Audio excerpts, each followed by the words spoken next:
आप सबका स्वागत है आपके अपने यूट्यूब चैनल फार्मा एमसीक्यू में। तो बच्चों हमारी जो सीरीज़ है ना 5000 प्लस एमसीक्यूज़ की सीरीज़ है, इसी को कंटिन्यू करते हैं। सभी गवर्नमेंट फार्मासिस्ट एग्जाम जितने भी आप लोगों के होने वाले, चाहे वो स्टेट लेवल का चाहे सेंट्रल लेवल का फार्मासिस्ट का एग्जाम है, सभी के लिए बच्चों सीरीज़ इंपॉर्टेंट रहने वाली है। इसमें हमने 6160 तक के क्वेश्चन डिस्कस कर लिया। आगे क्वेश्चन लेके आई हूँ, इसमें नेक्स्ट 30 क्वेश्चन लेके आई हूँ। ओके, और बाकी अगर आपको ये सीरीज़ जो है PDF की फॉर्म में चाहिए तो आपकी जो मोबाइल एप्लीकेशन है फार्मा एमसीक्यू मोबाइल ऐप है ना, तो उसको आप डाउनलोड कर सकते हो प्ले स्टोर से। अदरवाइज वीडियो को डिस्क्रिप्शन बॉक्स में ऐप की लिंक है जहाँ पर ये मटेरियल आपको PDF की फॉर्म में भी मिल जाता है। ओके, और वो ठीक है, तो आप ऐप पे विजिट कर सकते हो। PDF जो होती है आपकी ऐप में ही डाउनलोड होती है। ओके, और बाकी टेस्ट सीरीज भी है, तो आप ऐप पे विजिट जरूर कीजिएगा। तो अभी देख लेते हैं इसके क्वेश्चन। देखो, which of the following compound है ना, तो इसमें से कौन सा कंपाउंड है is used as precursor for gluconeogenesis का जो प्रिकर्सर है। लैक्टेट दिया है, एसिटाइल कोएंजाइम ए दिया है, सिट्रेट है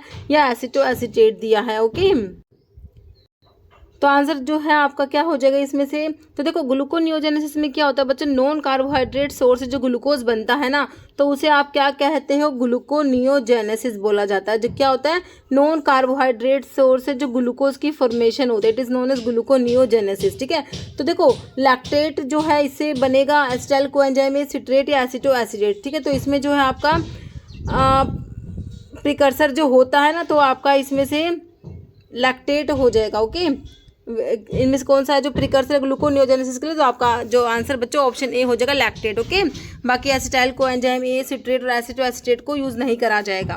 नेक्स्ट क्वेश्चन है, which of the following drug classification is used to treat seizures and epilepsy, है ना। तो सीजर्स और एपिलेप्सी को ट्रीट करने के लिए कौन सी ड्रग यूज करते हैं। सिंपल है, एंटीपायरेटिक, एंटीसाइकोटिक है, एंटी डायबिटिक, एंटी कन्वल्सेंट। तो ये हमारे एंटी कन्वल्सेंट्स या एंटी एपिलेप्टिक ड्रग्स होती है ना, जो सीजर्स और एपिलेप्सी को ट्रीट करने के लिए यूज करते हैं। तो यहाँ पर ऑप्शन 4 करेक्ट हो जाएगा। ओके, नेक्स्ट हमारा क्वेश्चन है, number of drugs can be imported under single form 11, जो आपका लाइसेंस है ना, फॉर्म नंबर जो 11 होता है उसके अंडर मतलब कितना कह रहे हैं, number of drug can be imported, है ना। तो इसमें बताना है 15, 5, 20 या 10। तो इसमें आपकी जो 10 ड्रग्स जो होती है ना वो इम्पोर्ट करी जा सकती है। ऑप्शन 4 हो जाएगा। जैसे how many pharmacist are required in a 200 bedded hospitals, है ना।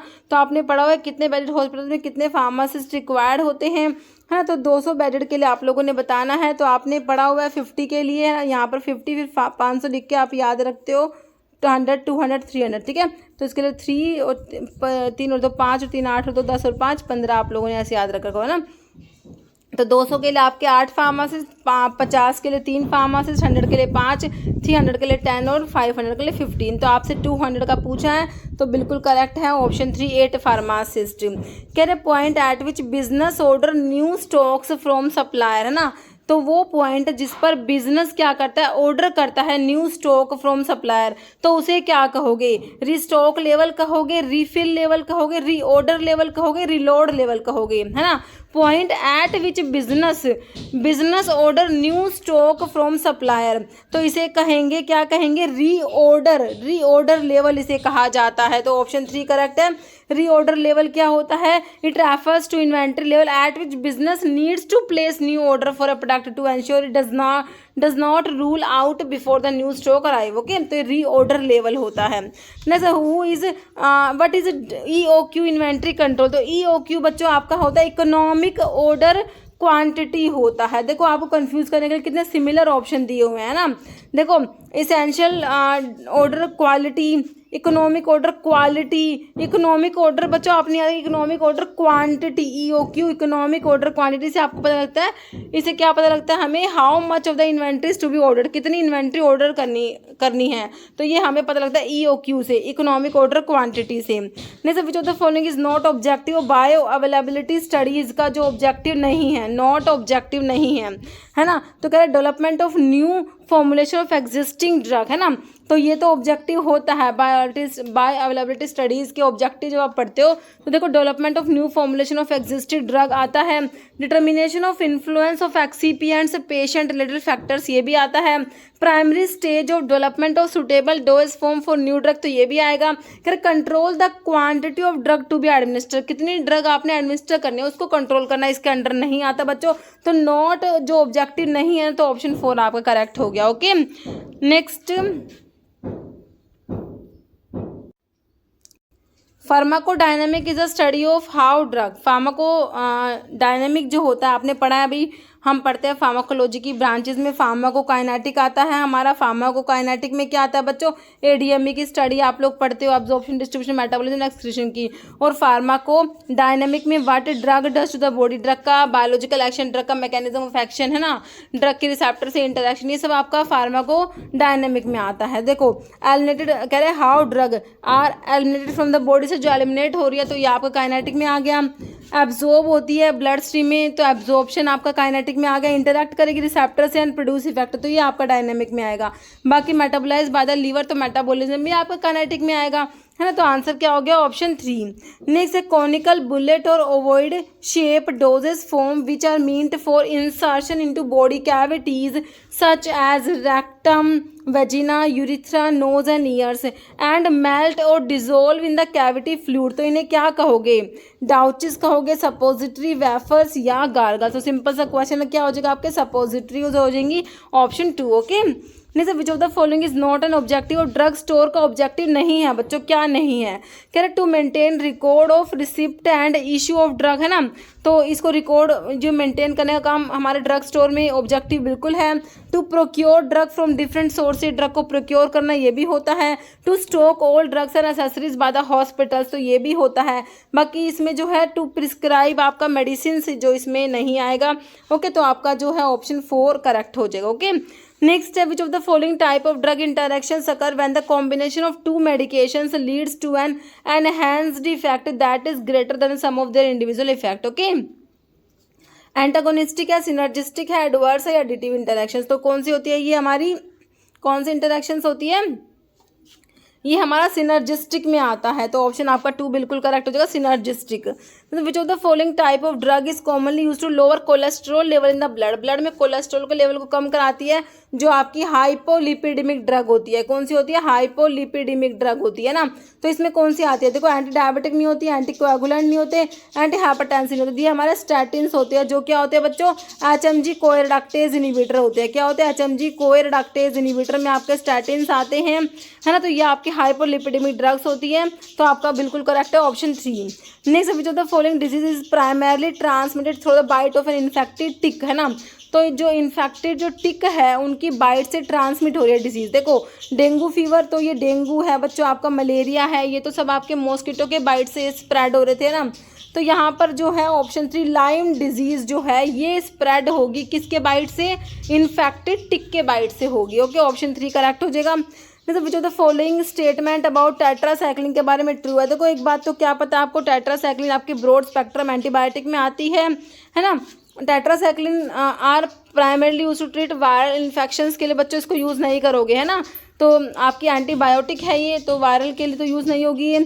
कह रहे tetracycline should be taken with calcium rich food to enhance their absorption. तो कैल्शियम रिच, कैल्शियम के साथ तो ये जो है आपके नहीं लेंगे, है ना। आपको पता ही है मिल्क के साथ में जो टेट्रासाइक्लिन को लोग तो चिलेट फॉर्मेशन करा लेती है, तो हम पढ़ते हैं तो कैल्शियम रिच फूड के साथ में नहीं लेना, एब्जॉर्प्शन इन्हांस नहीं होगा।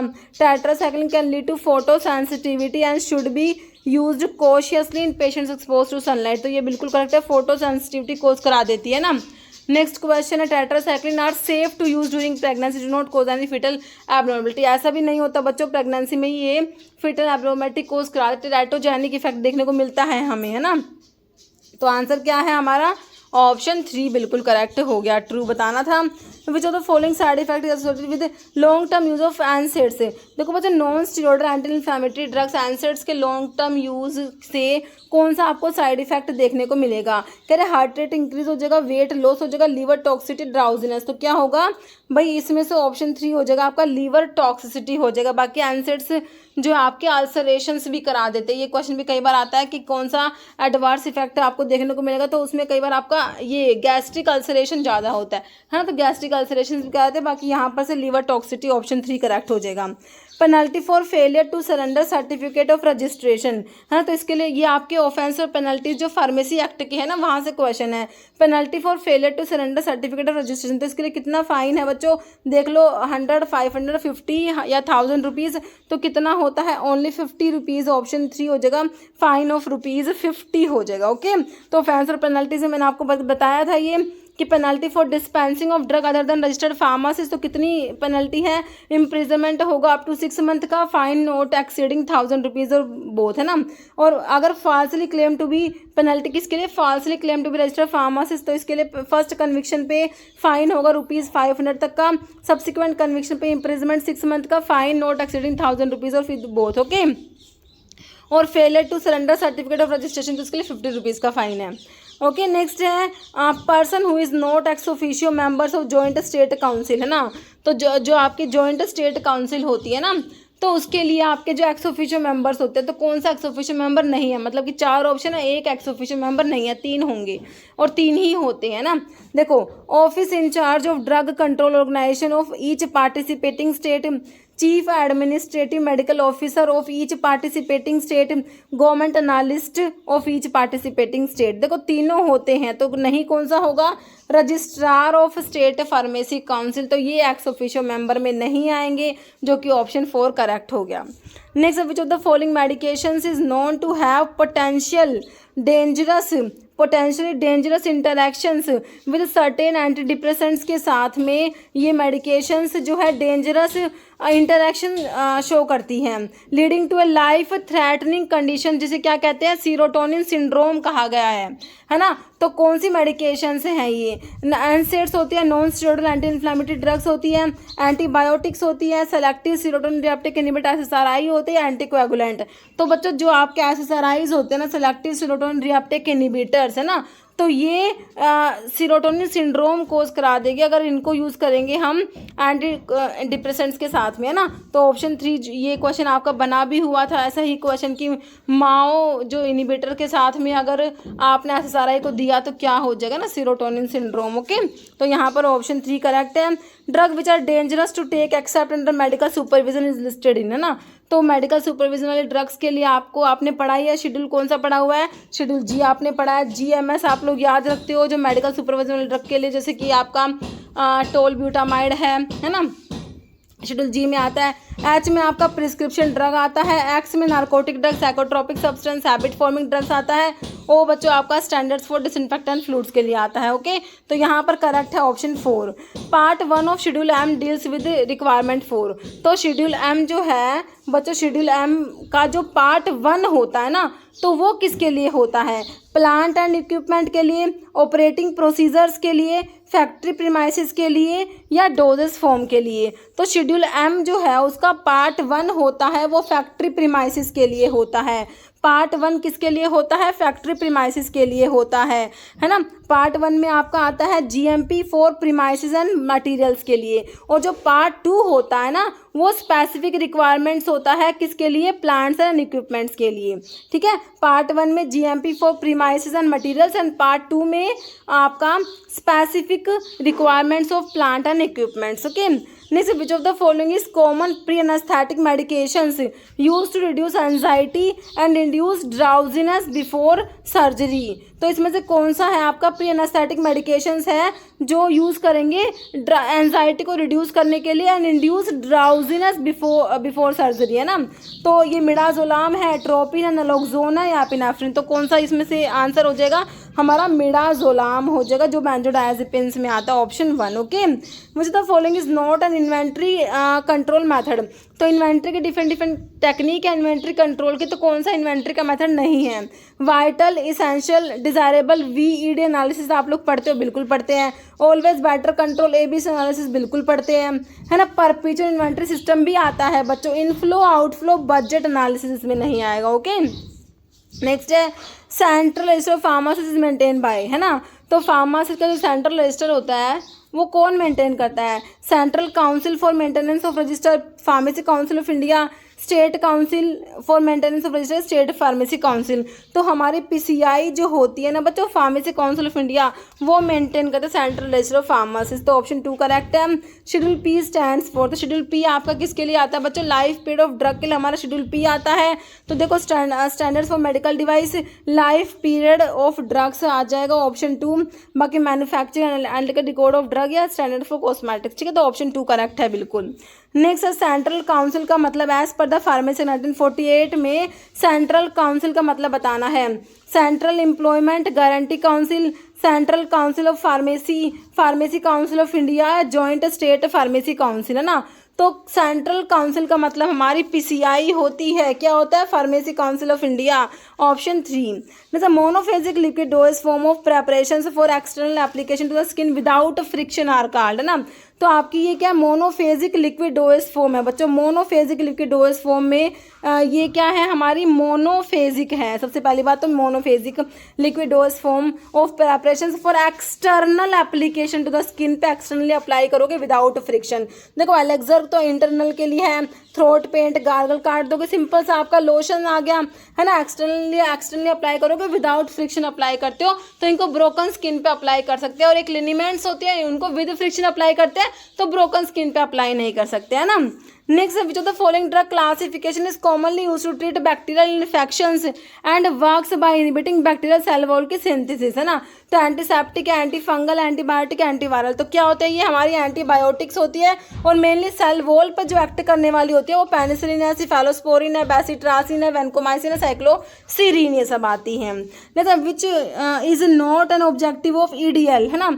तो इसका ऑब्जेक्टिव नहीं है कि better health care, lower cost to identify ADR या बेटर ड्रग मैनेजमेंट, है ना। तो इसमें जो है एडीआर को आइडेंटिफाई करना जो है ईडीएल का ऑब्जेक्टिव नहीं होता। ओके, नेक्स्ट है third edition of IP was published in, तो आईपी के सारे एडिशंस आपको याद होने चाहिए, है ना। थर्ड एडिशन पूछा है, फर्स्ट एडिशन 1955 का है, उसके बाद 1966 में सेकंड आया, थर्ड आया 1985 में, उसके बाद 1996 में फोर्थ आता है और फर्दर आपके एडिशन है। तो यहाँ पर आपसे थर्ड पूछा है ना, तो आपका 1985 1985 करेक्ट हो गया।